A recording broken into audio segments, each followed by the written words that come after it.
What's up, my beautiful ass, magical ass, special ass goddesses? It's me, your girl Kayla, back with another video.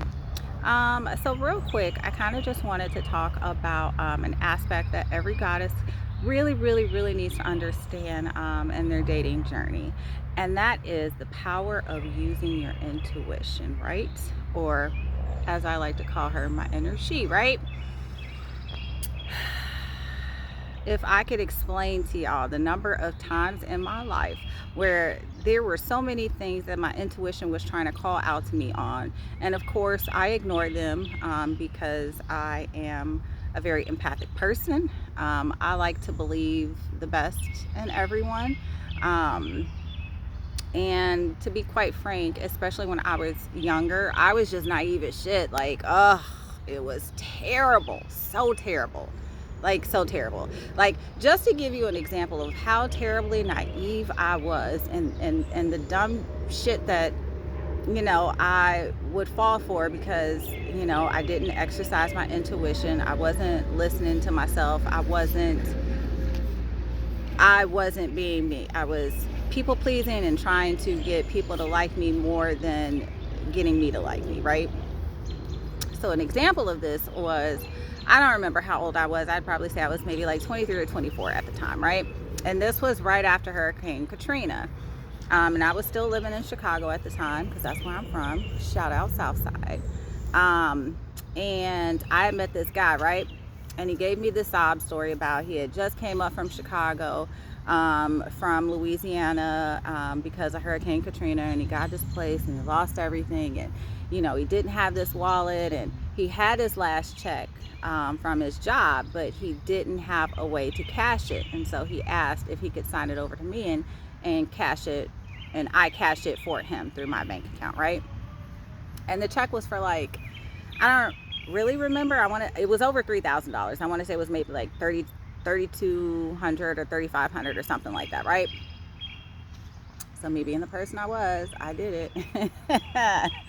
And what do you know, long behold, a couple days later, I got a call from the bank saying that the check was fake. And yeah, my account got closed. I couldn't have a bank account for 7 years. Like, that type of naive shit, right? And the whole time my intuition was going off like, no, something's not right here. Like, you couldn't have a family member cash it for him, but me being the person that I am, it's like, no, he needs help. I should help him.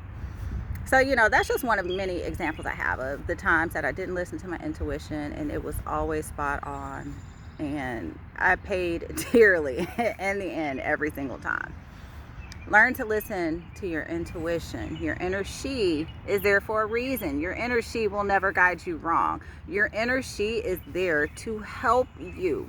Your inner she makes life easier, right? A lot of times we as women, especially me, because I love to overthink some shit. Like, I spend my life overthinking. It's the saddest thing on the face of the earth. But we spend so many times thinking of ways to get ourselves out of situations, or thinking about, is this right? Does this serve me? Just this thinking that really gets us nowhere.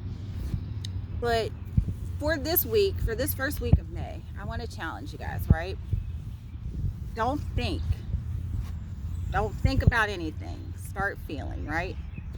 Instead of, how does this make me, think about, how do I think about this situation, or how do I think about this? Ask, how does this situation make me feel? How does this make me feel? How do these people make me feel? How do these places make me feel? How does my job make me feel?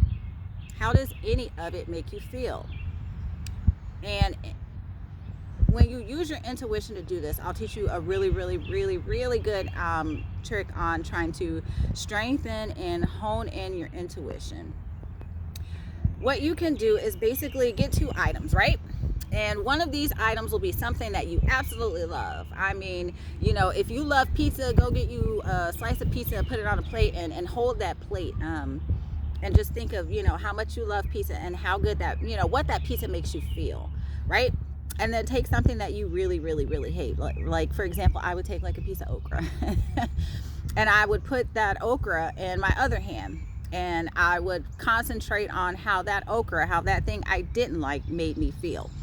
And then that's how you can start to gauge, to use your intuition.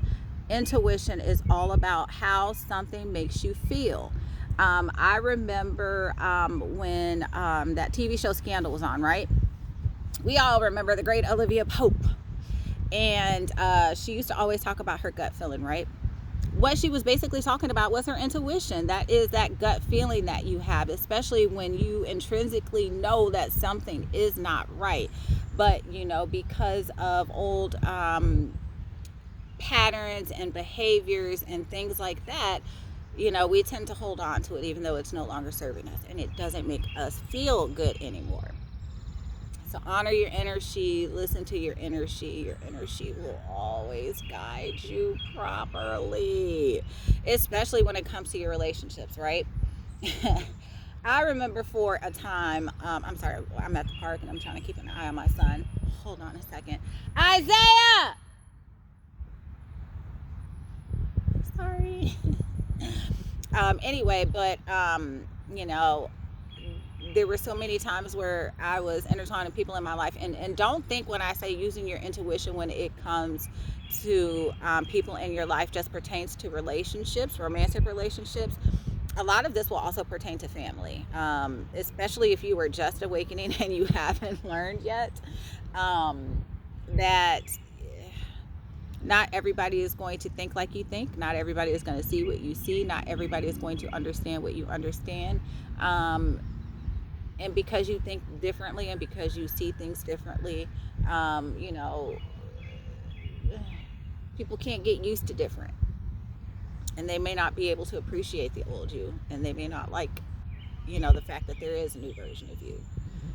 So sometimes that's just kind of something that you have to even keep your intuition on, or the people that you love will turn on you in a heartbeat because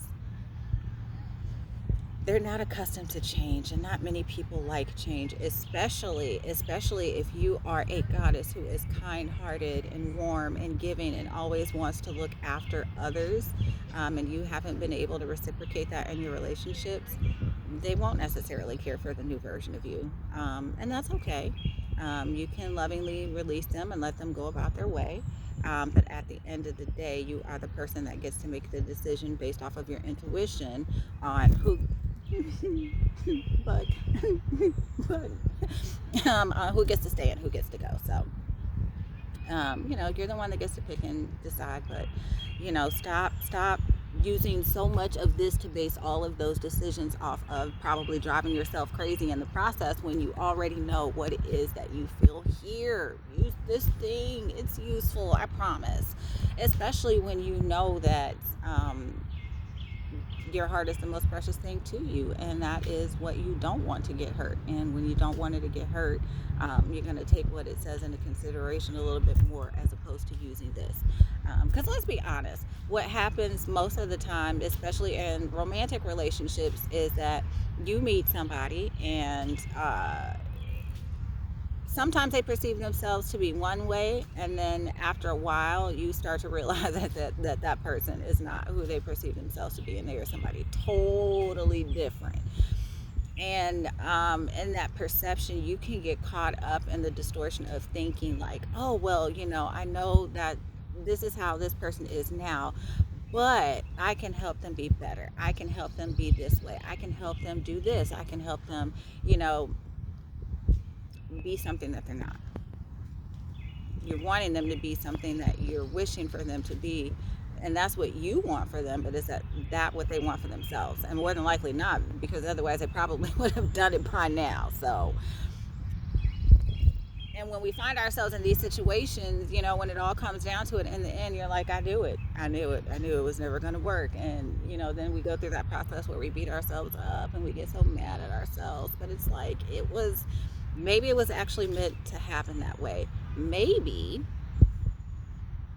that whole situation took place for you to learn a valuable lesson. And I only say this because, first of all, anything that I say, I'm not going to tell you because I'm just blowing smoke up your ass. I'm going to tell you because I have been there and done that, got the freaking platinum medal for it, okay?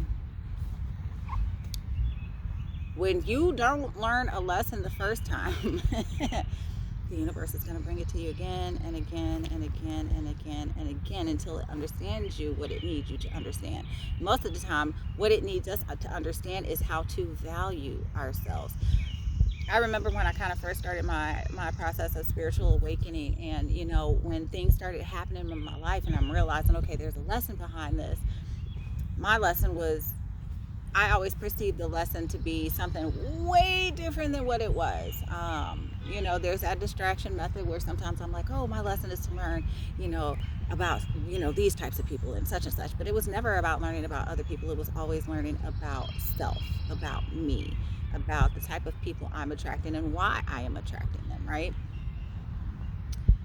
And because I worked in social services and worked around narcissists and had been in a relationship with one, like, I knew all the signs. But you know, being that good person, you always want to, you know, believe better things about people. And so it took me probably a good I don't know, because I would do it in pieces, right? Like, I would start to date, and then you know, it would go south, and there were always warning signs before that I always ignored, and then I would try to ignore them even more, and then that failed, and then eventually I would end up going my separate way, and then I would take a long break, like 2, sometimes 3 years, and then, you know, do healing work in between then, and then go out at it again, and, you know, same result, retreat back to the fort for about another 2 years, and then, you know, maybe come back out of the cave a little bit only to have the same result, and then go right back in. Like, you know, it was a little bit of a process, and each time I just learned, like, there was just so much that I was accepting from people that wasn't in alignment with what and who the universe wanted me to be. So as much as we want to get mad at other people for how they treat us, like, we have to show them how to treat us. And if I'm not using my intuition, if I'm not honoring how I feel, why the hell would somebody else honor that? Like, it's elementary, Watson. So yeah, it's you know, a lot of times we like to overcomplicate life, and it doesn't have to be that complicated at all. It's like that one song, you know, it could all be so simple. It just depends on how simple we want to make it. And now that I sit and think about it, like, that is just the most effed up thing in the world, that it is complicated for us, especially as women, to take our wants, needs, and feelings into consideration. Like, we will do it for everyone else but ourselves. And how can we make everyone else okay around us if we're not okay? You have to take care of self first. It's all about self-preservation. And as much as we've been taught, you know, that's selfish and you can't do that, and, you know, that makes you conceited and all these other things, it really doesn't. If anything, it shows that you know how to honor yourself. It is literally the true essence of divine feminine energy. So that's my rant for the day. If you want to email me with any questions or about services, you can contact me at divinefemrising11@gmail.com. Until next time, my goddesses, love you. Take care.